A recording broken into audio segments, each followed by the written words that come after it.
This time in the Prop Master, well, I'll show you how to put your blood, sweat, and tears into a vital part of the jetpack that will never actually be seen. But it's vital.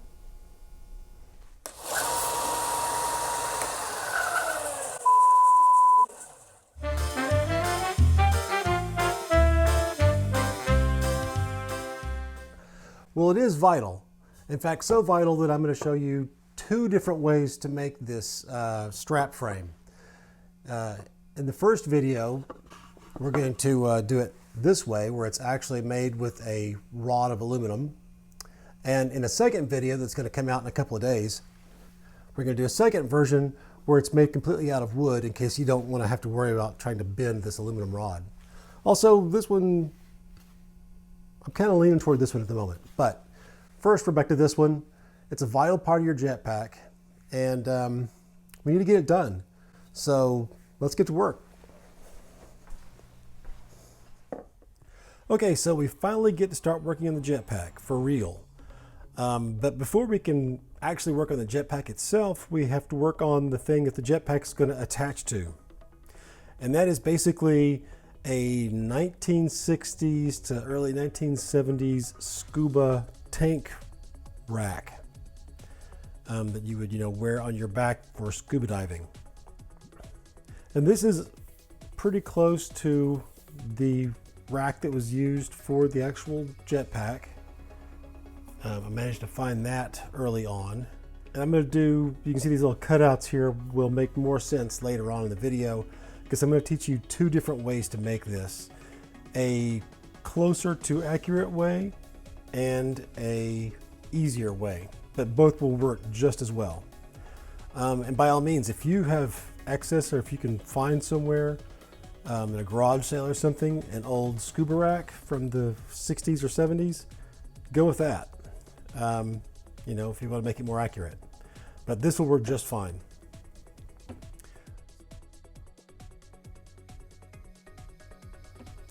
So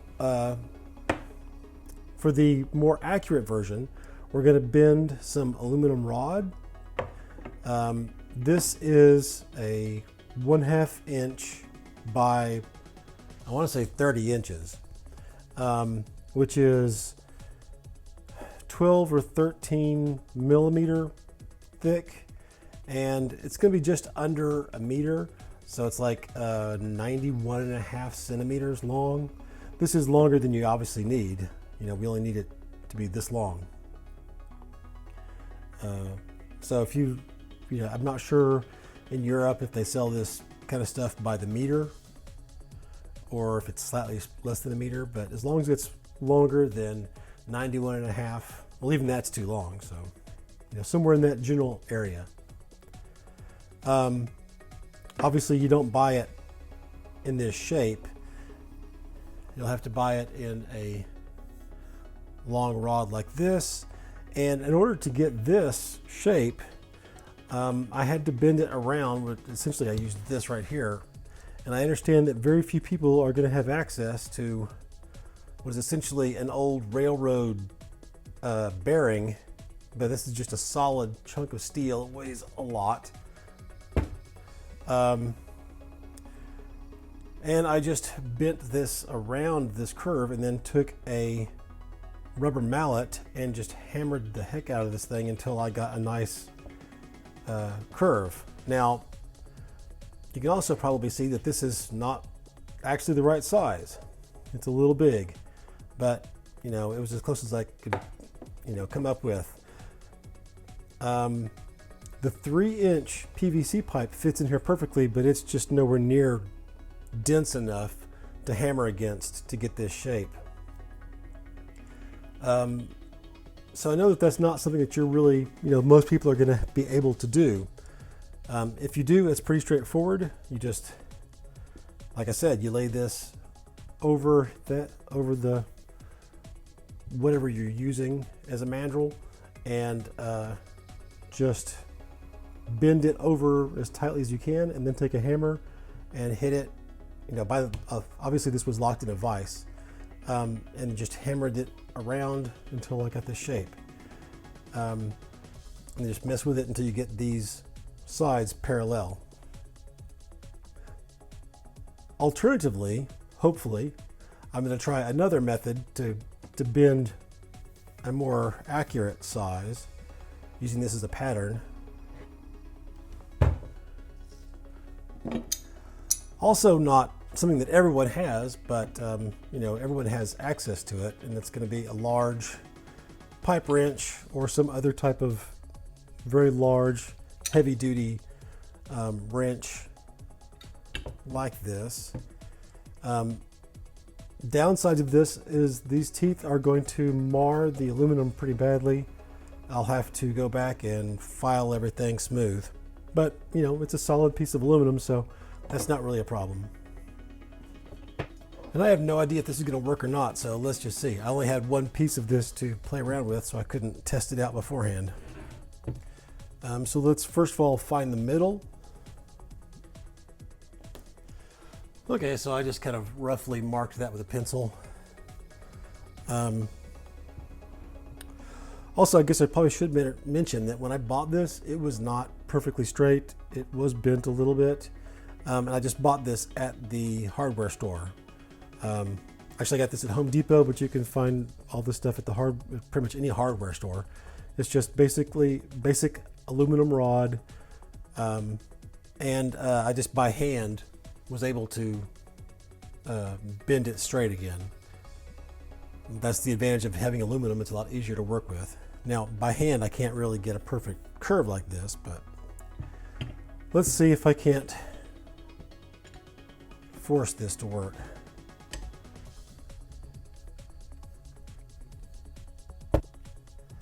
And this is one of those things where it's even harder to film. Okay, let me fix this real quick.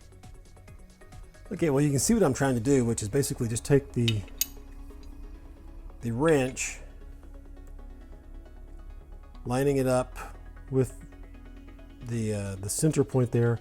And I'm going to try to bend this just a little bit, and then I'll move it over one and try to move it a little bit. I can't really seem to do this on camera. I can't get the leverage I need, so I'm going to have to step away from the camera real quick and bend this a little bit. Okay, so I was able to bend that a little bit, so now I can move this over a little bit and do some more. Okay, and then move it a bit more. Continue on. And basically I'm just pushing this, I'm taking this part down here and I'm just sticking it in right where my leg attaches to my pelvis to hold it in place, and then grabbing this end and pulling. Okay, it's starting to come along now. I will point out that I started out on the right side of the line of the middle basically, and then pulling the right side of the bar. You should actually start up on the left side of the middle line and then pulling the right side of the bar. I just need to continue this and try not to get the jaws of the wrench too tight. It makes it really hard to move around. As it gets more and more bent, it's a little easier to manipulate. Still not something I can do easily on camera. We're getting there. Not tight enough. Let's see if we can't. It looks like it's tight enough here, but then it's not tight enough here. So let's bend it here a little bit more. I'm trying to get this on camera, but it's just not cooperating very well.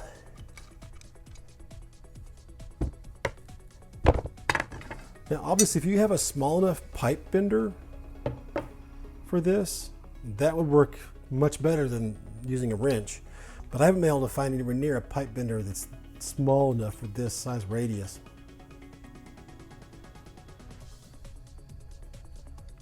I'm going to try to bend this back into sort of a 90-degree angle between here and here.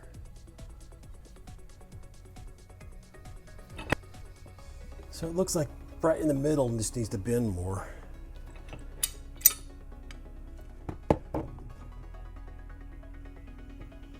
Now maybe here needs to bend more. Okay,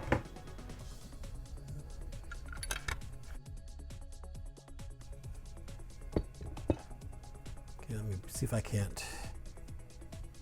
We'll kind of do the opposite. We'll clamp this and pull this end.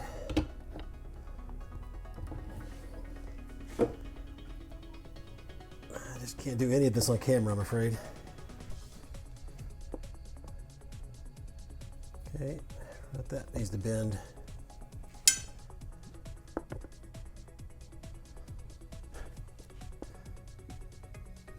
It's actually getting pretty close, except for we've got to deal with this.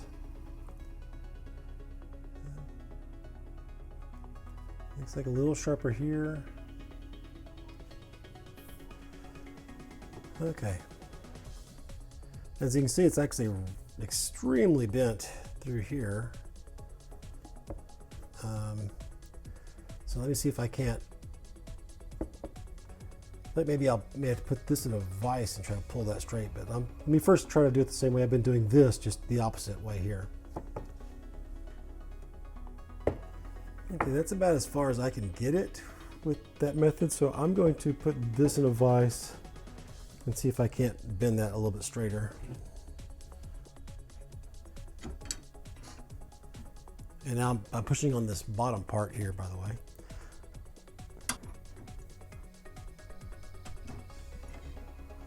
And now I'm putting on the top part.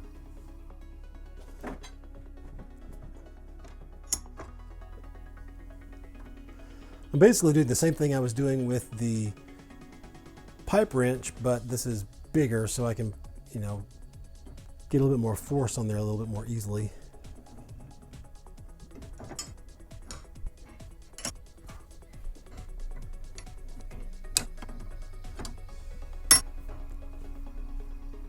Let me see if I can back up a little bit.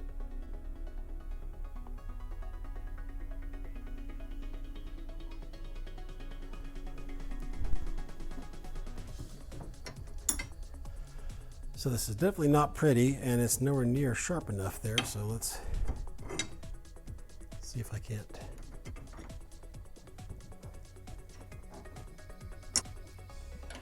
It's actually much easier.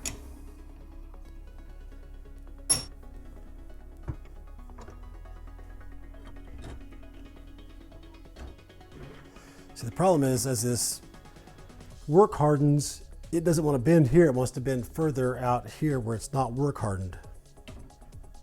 I'm just going to go ahead and bend this all the way around and see what happens.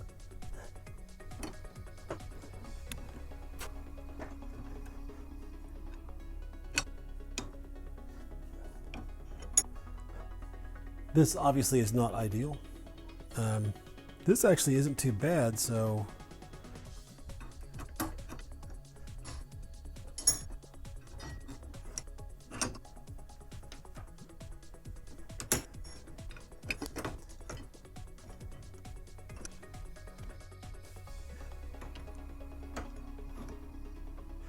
here we go. Let's try a combination of the two. I need to go this way, but I don't know if I can.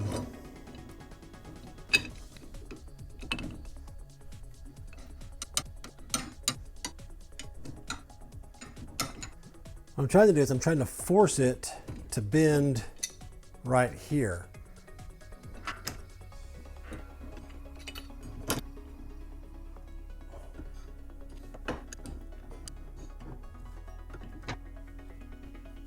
Make sure I get my hands out of the way. Something slips, I don't want to lose a thumb.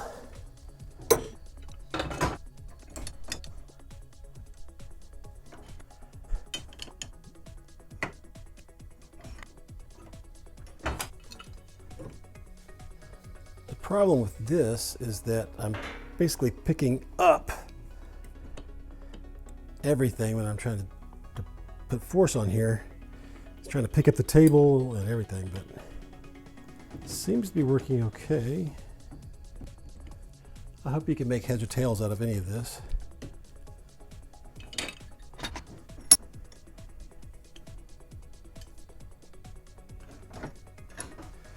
Now I'm just going to try to pull this.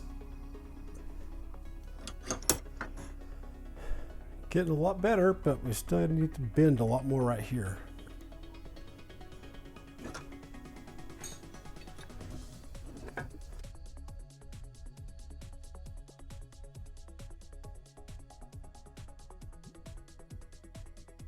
The mandrel method took about 5 minutes.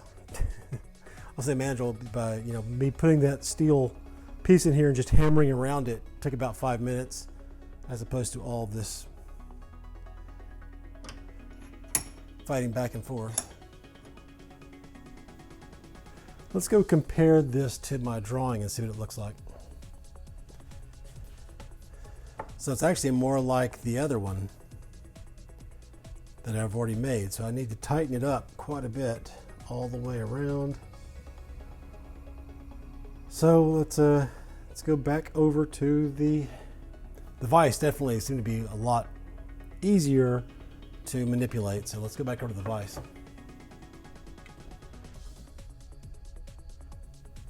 I'm just putting this part where I want it to bend. And then I'm putting this part where I want it to bend the other direction.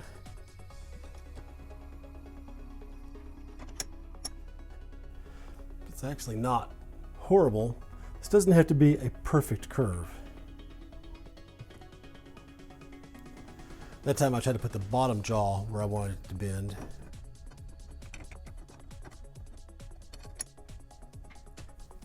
You can definitely feel as it starts to work harden, and it doesn't want to bend here, it wants to bend way up here.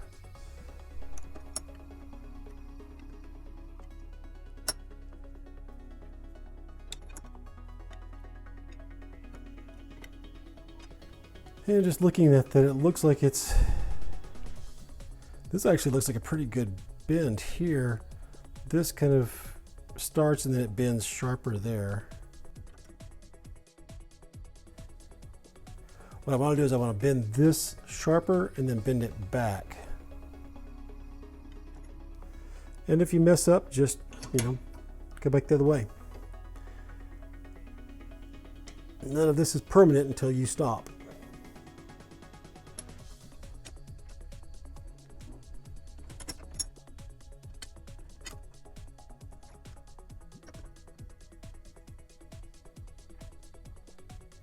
So you kind of want it to bend there and there.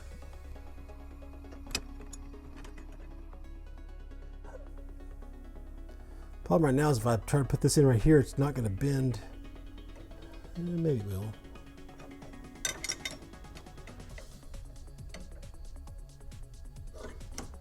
I've just got to get this part in there.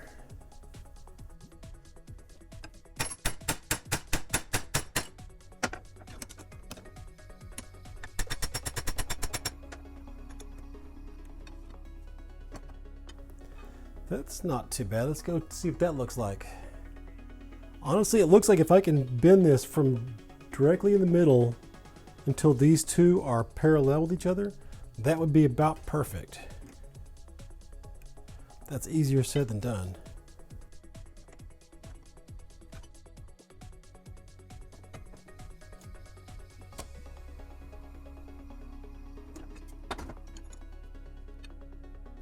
Okay. This is clearly not even. It's sort of slowly turns here and then turns harder there, and then so it's not. The other thing you have to realize about this is that this piece is completely hidden in the costume. You can't see any of this. So obsessing about this is just whether or not you want to know it's perfect or not. So I'm going to go compare this now real quick. Okay, so this actually looks pretty good. I mean, considering I'm not working from the exact, piece I'm trying to copy, I think that's good enough. Once we put the braces on here, that'll also kind of hold it into the right shape. But I'm happy with that. Hopefully you could understand what I was doing just to sort of force this into shape. Once again, using a form to hammer it onto was much easier. But this will, if you just want to fight with it, this will get you there. Now we just have to take a file and clean all of this stuff up.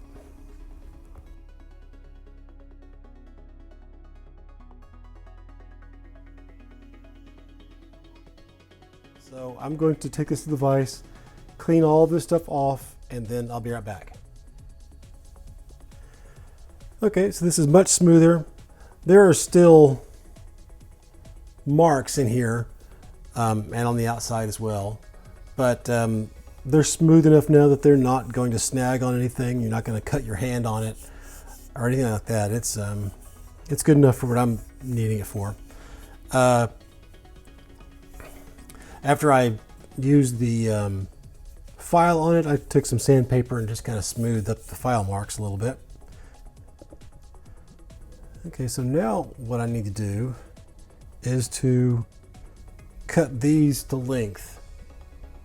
I'm going to use this pattern for that.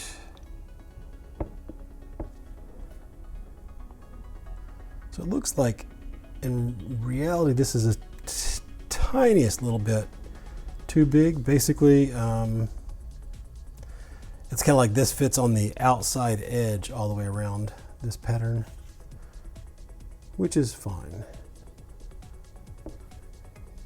Okay, so let's mark.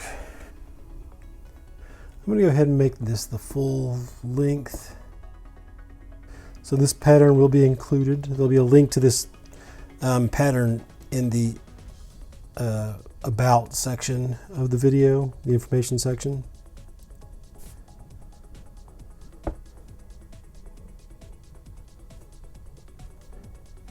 I'm just trying to make sure that this actually lines up with the bottom of the template.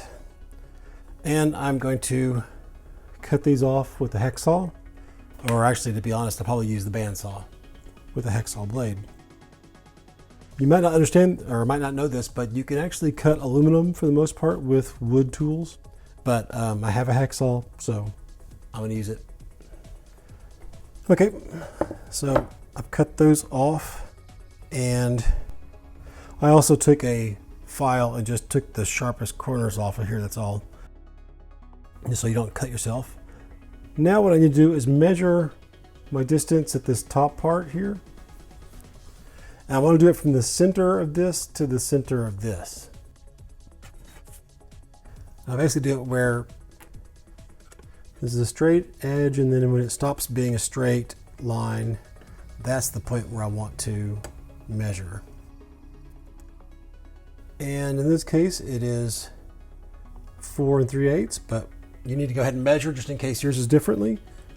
So whatever your measurement is there is the same measurement that you're going to use for the bottom brace and the mid brace as far as drilling holes. So 4 3/8.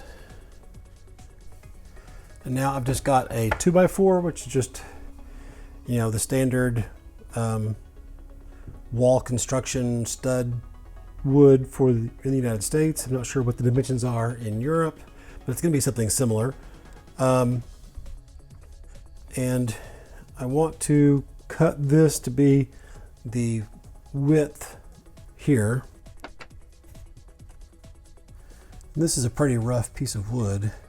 I just found it on the floor in the garage. So yours will probably be in better shape than this. Pretty sure this is not even remotely square. And I'm going to cut this and I'll be right back. Okay, so here's our piece of wood. It's the right size now. The next mark I want to make is I need to mark this top part here.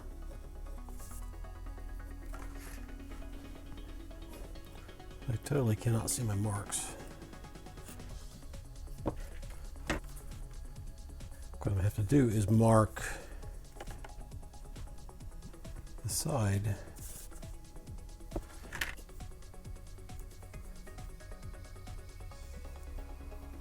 Okay, I can see the lines now at least.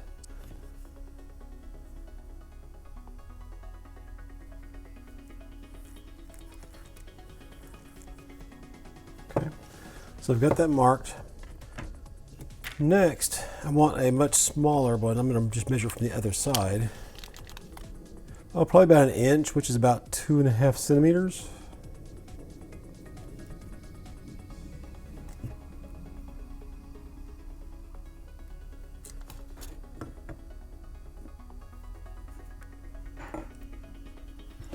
You have to go with a marker. Okay.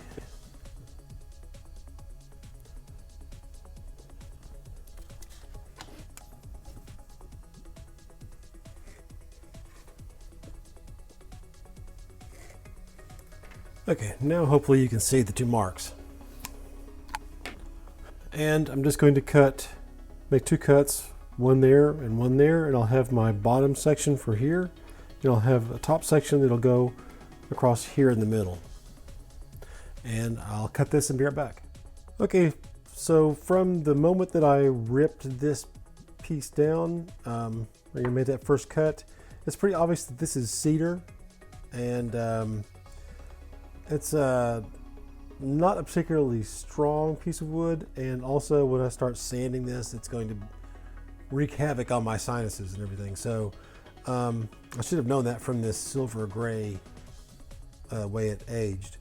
So I went ahead and did another piece out of this nice piece of pine 2x4 here.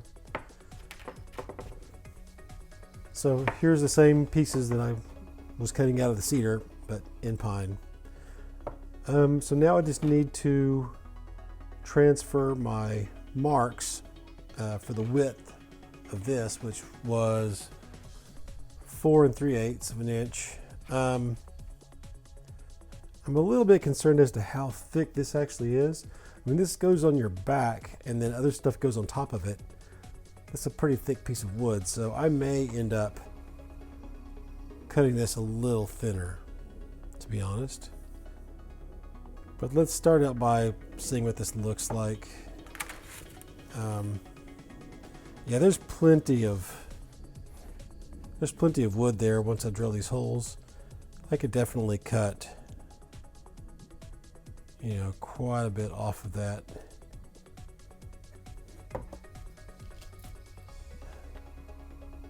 So this is just under 1.5 inches as it is. So that's right about 3.5 centimeters. I wonder if I could actually cut this down to an actual 1 inch. This still leaves quite a bit. Let's try it. I'm going to cut this down to 1 inch. Like both of these down to 1 inch. And once we drill the holes, we'll find out this might be too small, but I think it's going to be okay. I'm going to cut it 1/2 inch off of these. Okay, so now I've cut these down so they're thinner. I accidentally cut them down a tiny bit smaller than 1 inch, but it doesn't really matter that much. It doesn't have to be precise. So I would suggest still going for 1 inch. So now what I want to do is to measure the width and put a center line down the middle of both of these.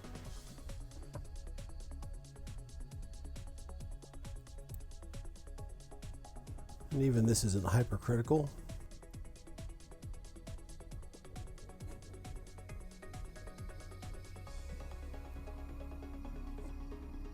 Just making sure that I'm dealing with the top and the bottom here and not the sides.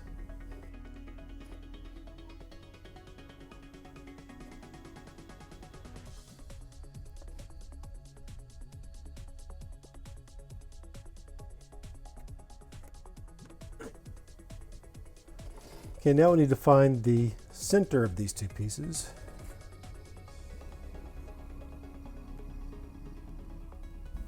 So It's 5 5/8.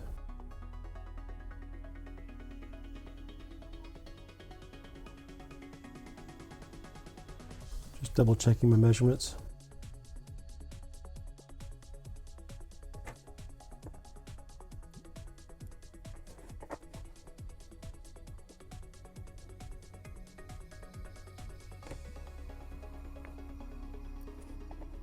Okay, so now I can measure out from the center to get my positions for my holes.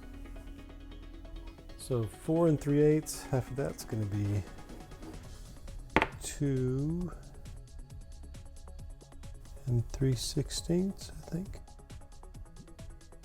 2 1/2/8.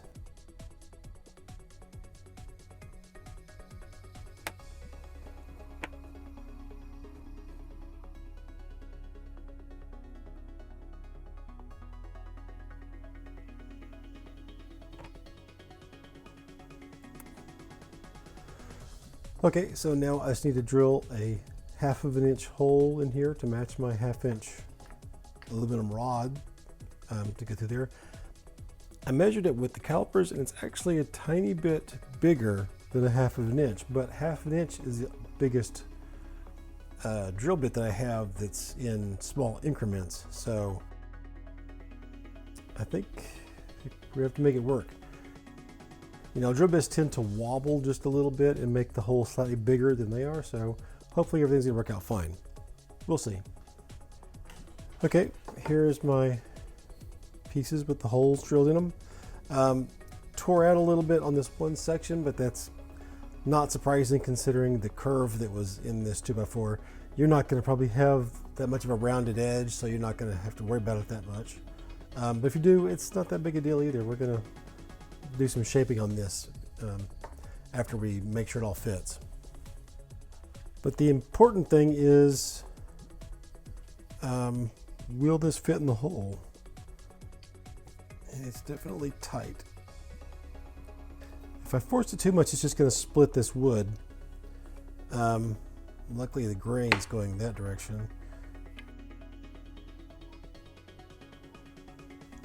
It's not imperative that it be super tight, but it is imperative that it slide through. So I'm going to see if I can't find a slightly bigger drill bit. Well, my next largest drill bit is a full 1/8 of an inch larger than this is, so that's not going to work. I do have this. I can try to ream this out with this. It's basically I either have to make this hole slightly bigger, or I have to take some sandpaper and make the diameter of this aluminum a little bit smaller. Maybe both.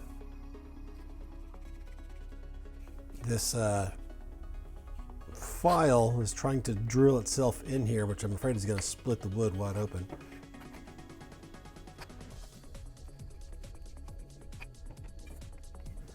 Actually, that's working fairly well. It's about halfway. Let's come in from the other end.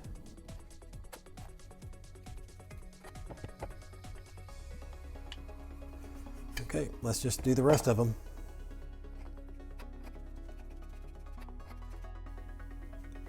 You don't have to watch all of this. I'm going to do the other 3 of these and then I'll be back. Okay, that actually went a lot quicker than I thought it would.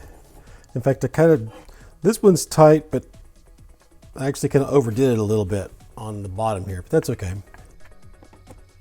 So now what we want to do is just to shape these so that they're not straight. Just round off all of the corners. Do it however it's easiest for you. Files, if you've got, you know, the belt sander is probably the way to go, but you can definitely do it with a file. You can do it as simply as just not making these sharp, or you can make, you know, big curves and really make this more of an organic shape. Doesn't really matter. You want to leave the very bottom fairly flat, just because you're going to have these, you know, coming all the way down, and you don't want there to be a curve and then the metal sticking out of the bottom. I mean, honestly, that wouldn't be a big deal if you did do that, but you know, I kind of want mine to be flush. This would be a lot easier in the vise. I think I'm gonna go take this and put it in the vise, and then you can watch me work on that. Okay, I'm gonna start with this microplane rasp. It takes off quite a bit of material.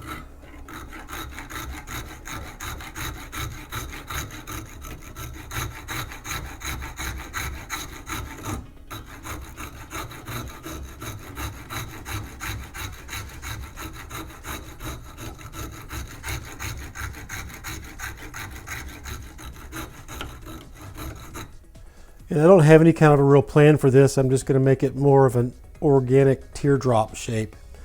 And you can see that it makes quite a bit of progress here pretty quickly.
It needs to be rounded a bit more.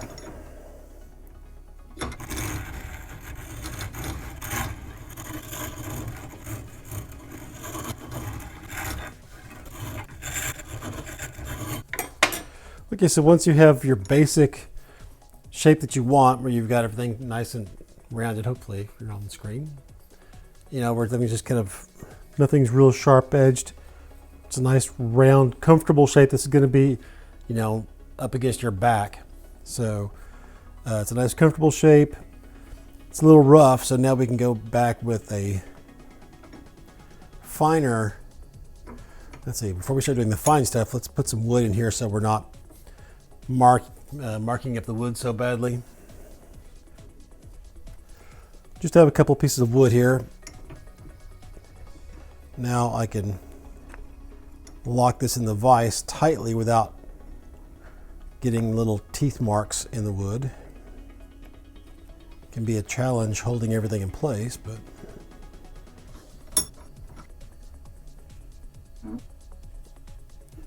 now I can really tighten this down. I can take the finer file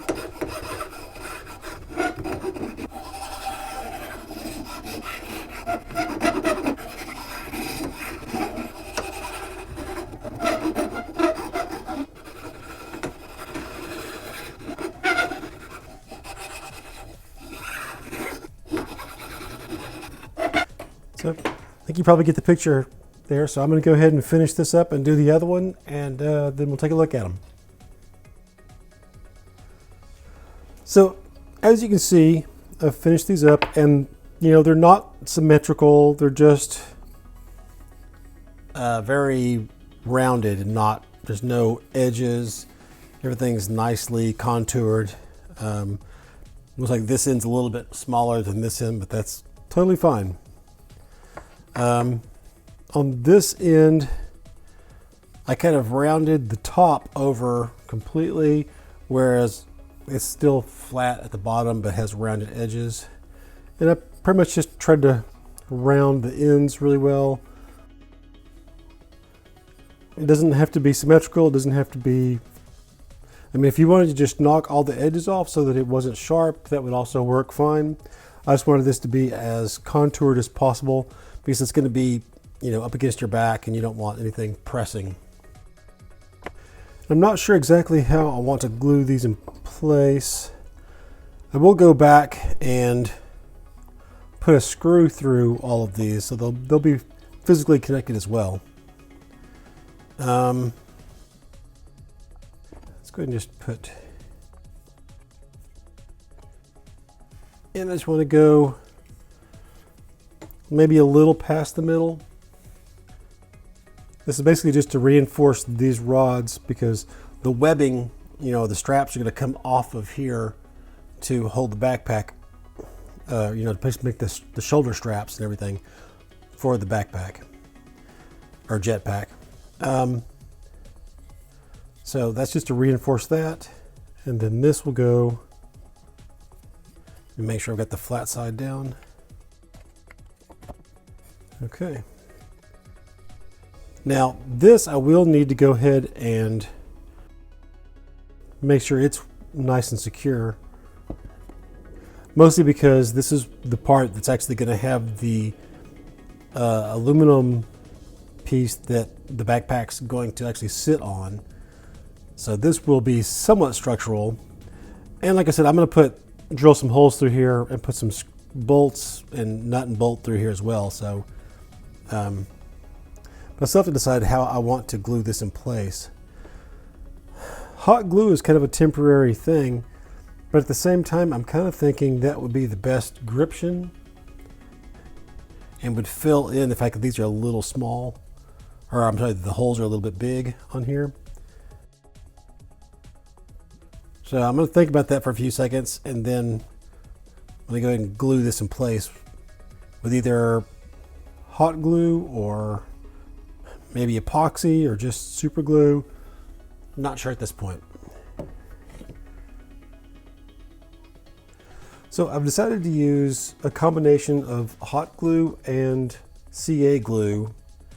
The CA glue because it can really get inside here and fill in the gaps, or get into the gaps, and hot glue around the outsides. I'll probably put it down first and then slide this down. So like I say, put the hot glue on here and then slide this down and then put hot glue on the top and the bottom. That'll help as kind of a shock absorber in case this takes some kind of an impact. It's not going to shatter the CA glue. And then of course I'm going to put screws in through here. But I've just remembered that which one of these sides you decide is going to be the outside. So, you know, one side goes to the back, your back, and the other side sticks out and is the part that the jetpack's going to attach to. That needs to have a reasonably sharp curve here to really peel away from here. Because what's going to happen is we're going to take some aluminum here and we're going to screw this down like that, and we need to make sure that this edge falls off fairly aggressively from this aluminum. So basically I just need to, I'm just trying to describe this. I need to, instead of having this, I need to shave this down more like that. Hopefully you can see that. And probably doesn't have to be that aggressive, probably more like that. Just take this corner off. And so let me do that real quick and I'll be right back. Now with that fixed, we can keep going here. Make sure that my flat side is on the bottom. Push both of these a little higher than they were. This one's tight enough that I don't think I'll be able to get any hot glue into here, so maybe I'll put those back down. Doesn't want to go down. Okay, well, it's fine where it is.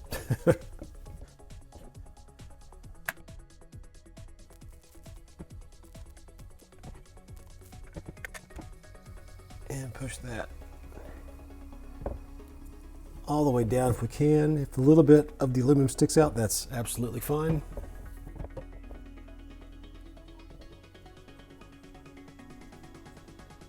Okay. It's interesting the way this will slide up, but it will not slide down. Next, I'm just going to take some of this super glue. This is not gel super glue. This is not thin either. Thin would be the best choice, but I don't have any thin super glue right now. I should say thin CA glue.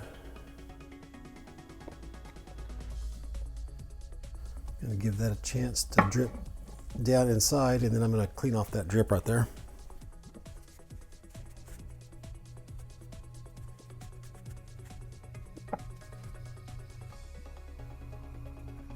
Go to the top part, and I'm just going to go into wherever I see the big, the larger gap, and see if I can't force some of this CA glue into those gaps. I don't know if I'm showing you anything or not.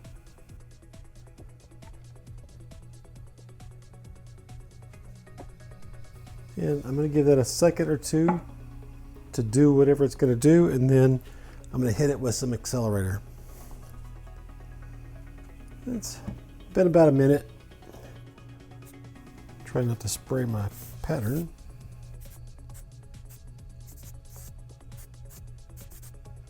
Okay. Now that should be fairly well anchored in place.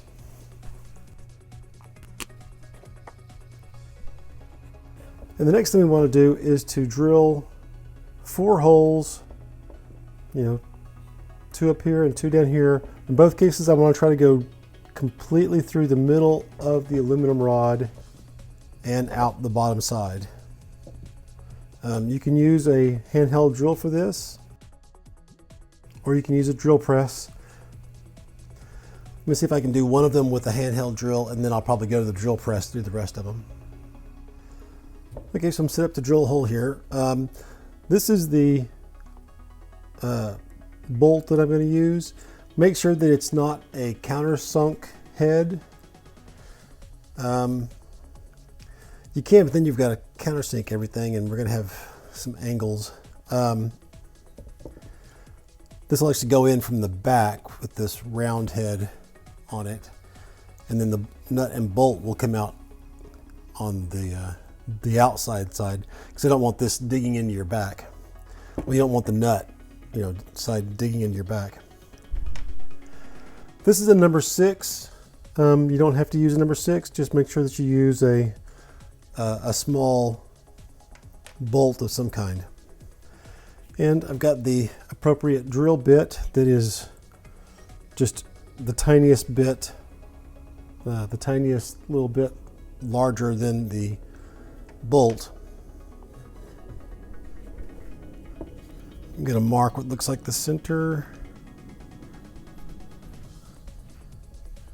And I'm just going to try to drill straight through the wood and aluminum and out the back.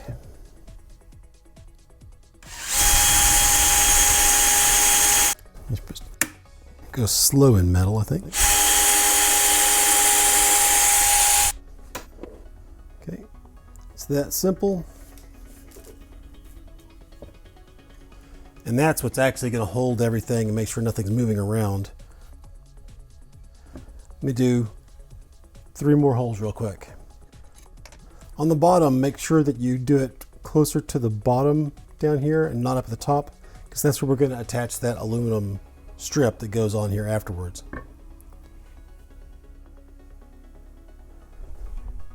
Now that all these holes are drilled, we can go ahead and bolt this thing securely together. Now, as you saw, my bolts are actually like 2 inches long, and we know this is only 1 inch wide at most, so it's a bit of a overkill, but you can get shorter bolts, but these are what I had. Let me grab some washers as well. I've got I've got some small washers that I think will work with these. Yeah. That'll work. Like I said before, you want the head of the bolt to be on the back side, because you don't want the nut and everything to be, you know, digging into your back. So washer on, come in from the back.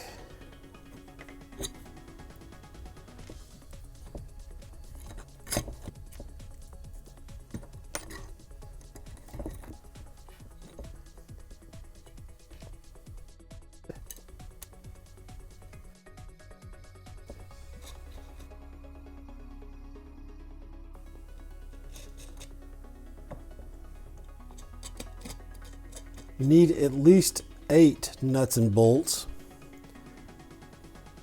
and 16 washers, because not only are we using 4 of them here, but we also need to use 2 to attach that aluminum rod on. Technically, you could actually use the same one to go through the aluminum rod and the aluminum, you know, this piece here. So you could do that if you want to. That would also save you some washers on the top here. But I'm going to attach this separately. But you also have the straps that we'll do in the next video.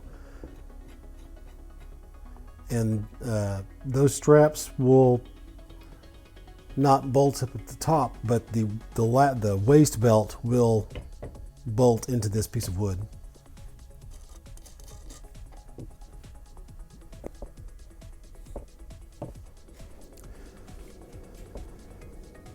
So I'm just got a screwdriver and a small wrench. You don't want to tighten this so much that you break the wood, so just, you know, it's snug but not super tight.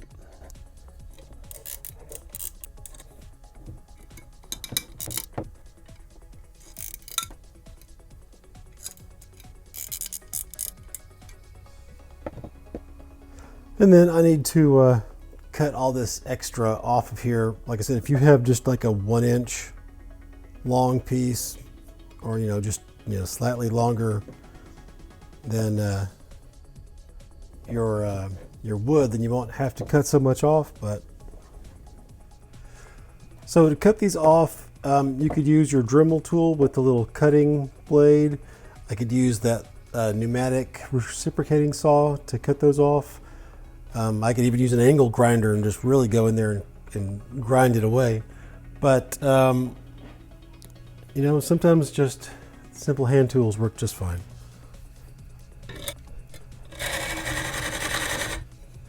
Actually, am I blocking you completely?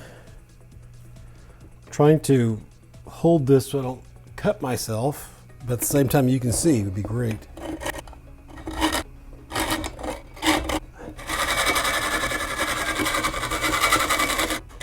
I don't feel great about my finger being so close to that blade. Okay. And let me go ahead and just do this off camera so I don't cut myself, and I'll be right back. Now that I have all these off, it's a pretty good idea to take a file to any sharp edges that are left over after you saw that off. And you have a reasonably good approximation of an early, 1970s, late 1960s brace or a frame for a scuba set. Now, there's a lot more that goes on here. We've got straps here and then attached down at the bottom, and we have a rail that's going to go across the bottom. But I think I'm going to wait until I decide whether to use this one or the next pattern. But if you want to go this route, this is what it's going to look like. Doesn't look like much, but it's a very important part of the jetpack. Now let's go on and do the easier but you know, it's more of an approximation of this, and I'll show you how to do that as well. Hey, if you liked this video or found it helpful, go ahead and give it a thumbs up, and of course subscribe so you can catch all the rest of the videos, or you could even click that little bell so you'll know as soon as the next videos are posted. As always, if you have any questions or comments, just post them below and I'll do my very best to answer them. So it really is your likes and comments that keep me motivated to keep this channel going. Until next time, thanks.